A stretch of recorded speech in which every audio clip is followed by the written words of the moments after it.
Hello my friends, this is Big Daddy Cass back again with another story. This one I call Sweetheart. It's a read-along, so make yourself comfortable and read along with me. My canine family keeps growing and growing, so there are more stories I haven't told yet. Each member is as important as the last, and each one with a story.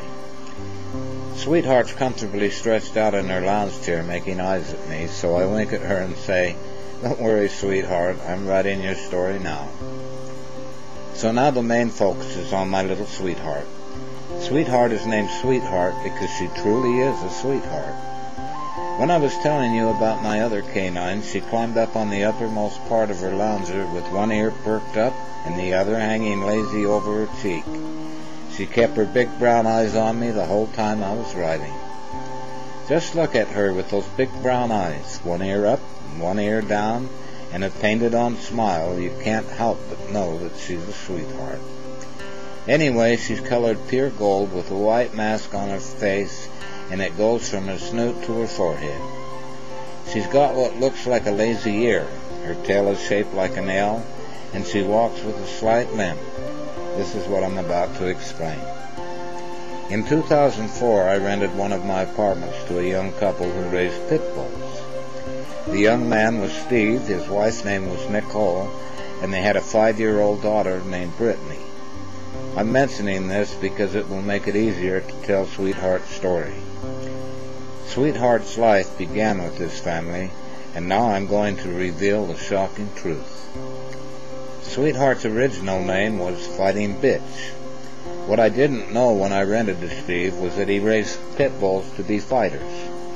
The meaner he could make them, the better fighters they'd become.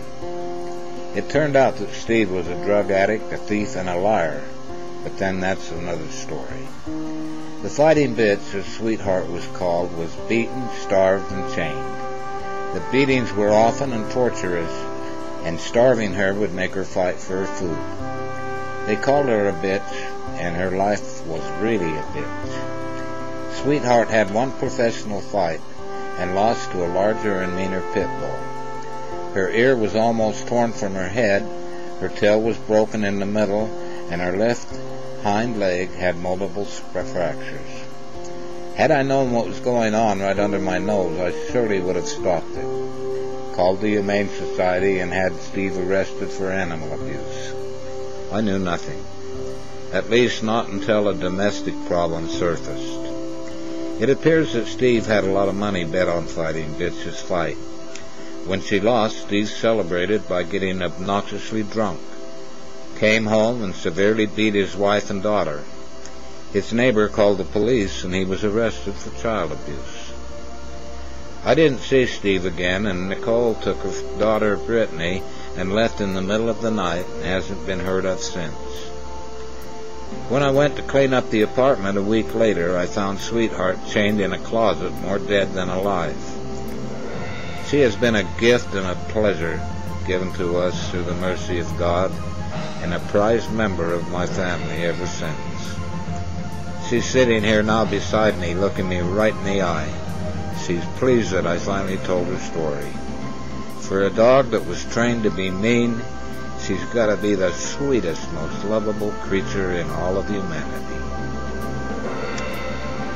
Thank you for reading along with me, and have a pleasant day.